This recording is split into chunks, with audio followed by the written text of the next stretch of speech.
There's so much that I could talk about of things that are new and exciting in the planning department, but I only have 20 minutes, so I'm going to boil it down and really focus on how you folks can use our webpage to find information. There were questions that came up. There's a small company called Walmart. Some of you guys might know about it. And down in southwest Lincoln, which happens to be the area that I primarily work in, there was some controversy over what had been approved there, what hadn't been approved there. And there were a lot of people who said, well, how do I get that information? How do I find what's approved on land that doesn't have anything built on it yet? And that's what I'm here to talk with you about today. I want to introduce you to our new website. If you've been on our website before, it probably did not look like this. It used to be very cumbersome and there were a lot of lists there. We tried to change that. What we found since we've changed that is a lot of people were so used to that look, they're having a hard time adapting to this new look. If you had information on our old website and you can't find it on the new website, give us a call, we'll help you find it. It's still there, it's just probably in a different location. So today I really want to focus on our featured links, and specifically on our Planning Application Tracking Service, which we call PATS, and our GIS Development Viewer. These are two tools that we have that can help you find information on a parcel of ground. It will give you everything the planning department has in its history on that piece of ground. So let's start with our Planning Application Tracking Service. You click on Planning Application Tracking Service under Featured Links on the main page, and it's going to take you to another page that looks generally like this. This is a blow-up of that page.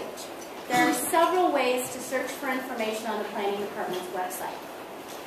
Oh, I should mention that on the table there are copies of these slides, so if you need to take notes, that would be a good place to do it. If you don't take notes, I'm going to leave some of my cards up here on the table.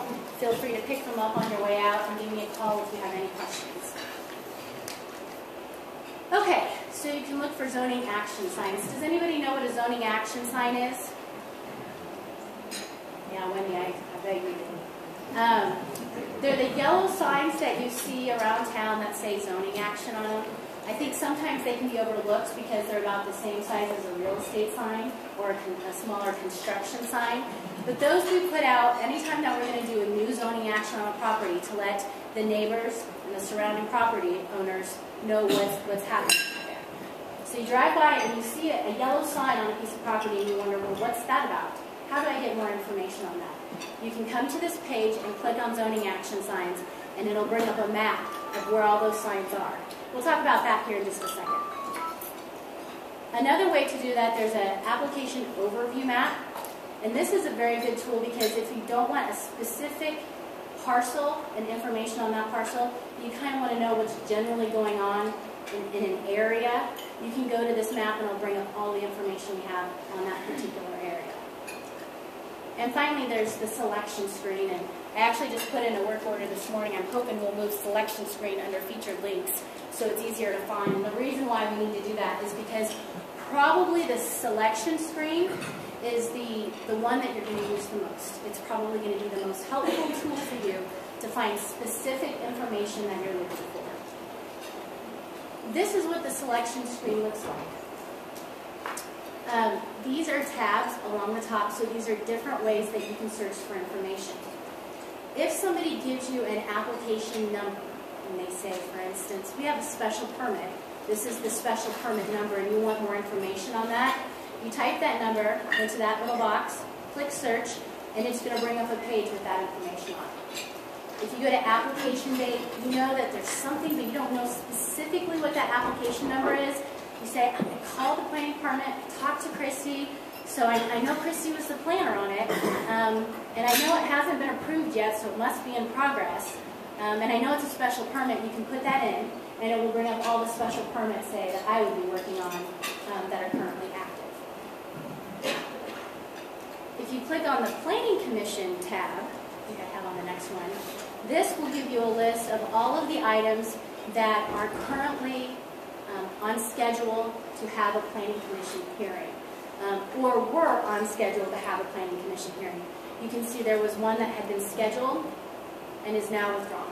And they decided to take a different route for their development.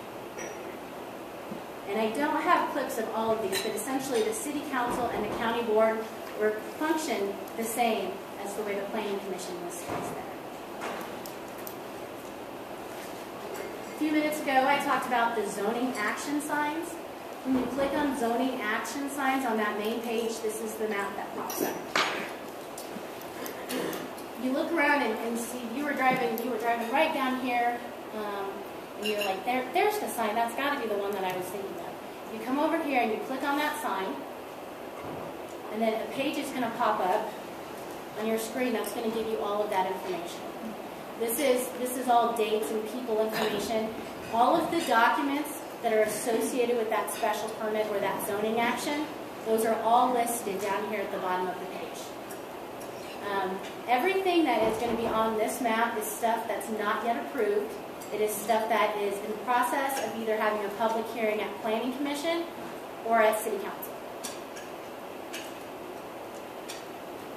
This is the application's overview now. So let's just say you have a client who is thinking about moving into the area of 27th and Yankee Hill Road. And they want to know what's generally going on down here, what has been approved in general down here. But they don't have a specific site in mind. You could zoom in by using this tool over here on the left, or using your mouse, however is more comfortable for you. And it's going to zoom in to that particular area. And it looks like, in this case, I had chosen the southeast corner of 70th and A Street. And so I said, well, give me the information that's associated with that whole section. Just tell me what's going on down there. What you would do is once that box pops up, you click anywhere in that box. It doesn't matter where. Click Identify down here at the bottom. And it's going to give you a whole list of all of the applications that are both in progress now and the ones that have been approved in that quarter section. You can organize all of the information that's here by clicking on the column title. It doesn't seem like you can click on them, and that's not very intuitive. That's why I'm here to give you these tips and tricks. Click on that. You can sort those by administrative amendments, or by the name of the project, or by the date that it was approved, or the date that it was submitted to the planning department. If you want to see the documents themselves, you click on View, and it'll bring that document up. Does anybody have any questions yet? All right. So that's pretty much what PATS does. It's those three major viewing systems. You can get information about an area, you can get information about a specific project, or you can just get a list of what's on the public hearing, what's going on in an area. The next thing I want to talk about is our GIS Development Viewer. We've had this going for maybe a year and a half, and we're constantly making improvements to this. This is a tool that I use in my office every day. I can't remember how I did my job without this. I'm pretty sure I wore tennis shoes because I would have had to run around to different departments, and I would have had to run to our file room and literally climb a ladder and pull out a file folder to find the information that I was looking for. So maybe that was good. I got more exercise back then. Now, with the Development Viewer, you can call me up and ask me almost any question on a piece of ground, and I can tell you what happened there, what's going to happen there, and what the general history is and what the expectation is, just by using this tool, so I never have to leave the desk. Which again is always a good thing. When you click on the Development Viewer, you are going to get this pop up on your screen. It's okay. Just go ahead and proceed to map. It's just telling you that we're giving you the information here, but you can't legally hold the city to the information that's on this browser, because this is a tool for the public to use to find information. Once you've clicked Proceed to Map, this is what's going to come up on your screen. And as we work through some of these slides, you'll see, we'll talk about the importance of what these boxes are. One thing I would note here is that this screen is very dynamic. So you can see here, this is kind of blocking that map. By clicking on this box and dragging it, you can drag it over here, drag it down here, You can minimize and maximize these boxes by using these tools up here. And you can always close them out and come back to them later by using this toolbar up here, and I'll show you how to do that here in just a few minutes. But there's different kinds of information that can be found by using these different boxes. One thing that's hidden whenever this screen first pops up is this, it's called a map switcher down here in the bottom. Now, because I only had 20 minutes to talk to you guys about what's available here, we're going to focus on the development viewer, but we actually have 6 different viewers that you can use to find information. The development viewer is the most useful tool for finding information about zoning, planning, and what's happening in terms of real estate, probably, especially within the city on this site. There's the GIS viewer, and I know that a lot of you are used to using the county assessor's website. How many of you have in the past used the assessor's information to help you find information for clients? And if you go to the county assessor site and you click on their map, you're going to get the GIS viewer. And the GIS viewer is a good tool, but the only information it's going to give you is parcel information. And so it's going to tell you, who the owner is, and there's probably a little orange arrow or something you can click on, and it takes you to information that the county assessor has. How much is it assessed for, and all the other information that they have related to the records. That's all that does for you. The development viewer, on the other hand, is going to give you all of that information, plus it's going to give you the special information like permits, final plats, preliminary plats, use permits. These are all permits that get attached to a piece of ground. And if you want to see that information, you're not going to find any of that on the assessor's website. You can find it in the development viewer, and we're going to show you how here in just a few minutes. We also have a natural resources viewer. If you go to here, particularly if any of you deal in farm ground, agricultural areas, this is an excellent source of information to find out if the piece of property that you're going to be listing is prime farmland, what kind of soils are on that property, if it has saline wetlands on it, if it's part of the National Wetlands Inventory, if it has floodplain, how close it is to Wilderness Park, if there's any endangered species on a property or anywhere near a property. This is an excellent tool to find that information. We also have our historic preservation viewer. Again, if you're listing a piece of property that is inside the city and you want to find out, is it in a historic district? Does it have a historic special permit on it? You can come here, you can type in the address, and it will give you all of that information. This one is our newest viewer. This one we just had up maybe a month and a half ago. This gives you information to homeowners associations as well as neighborhood associations. It's pretty common. Well, I should say we found out. We had kind of a controversial application about a year ago, maybe a year and a half ago, where we had a neighborhood who felt that they hadn't been adequately contacted by the planning department to be notified of a zoning action that was happening. We had a building that was being torn down, and we had a new building that was going up on that site, and the neighbors were extremely, extremely unhappy about this change. And one of the things they were unhappy about is that they didn't feel that they were notified. And we found out that we had a lot of holes in our list of neighborhood associations and homeowners associations. It's extremely difficult to keep up with those because boundaries can change.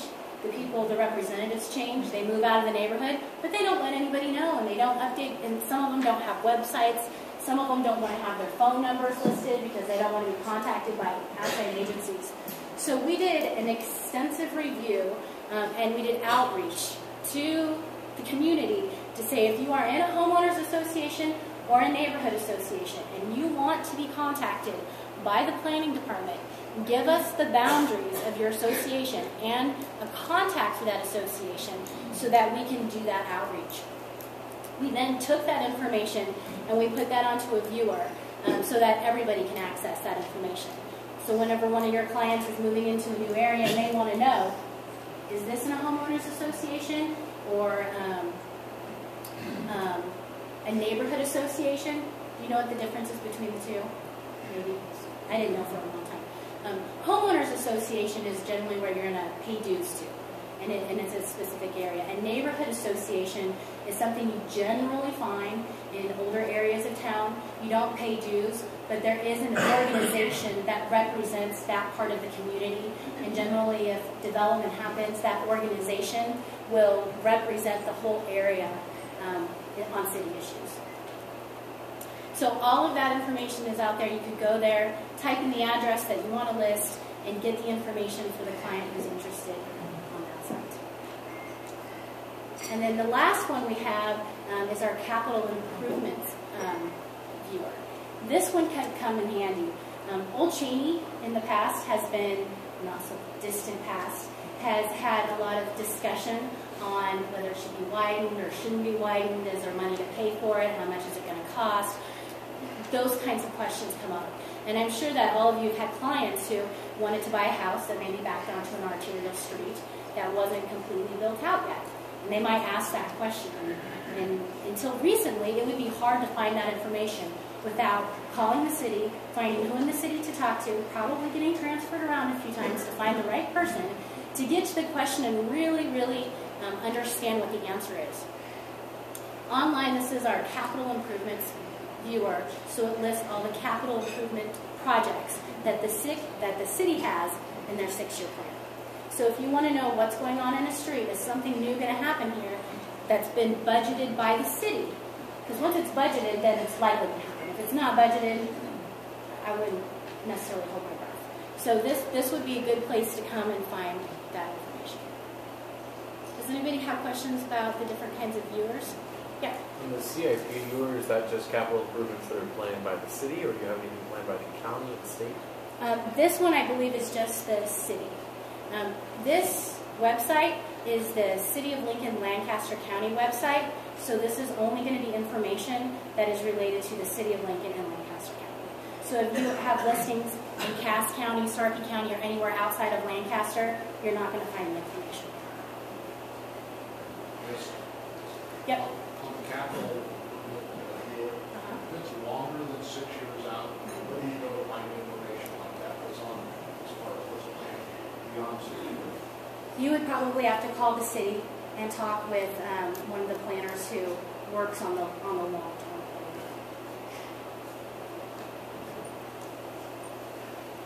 So we talked earlier about tools that help you find the information that you're looking for. First, we have the Development Review Identify tool, and this tool popped up when you first opened up this viewer, when you were looking there. The information that can be provided on this is parcel information. So all of the information that you guys are currently getting off of the assessor's website, you can get from clicking on the parcels. If you want to know if your property is in a floodplain or not, you can click on floodplain and it'll give you that information. Land use and growth. This one I find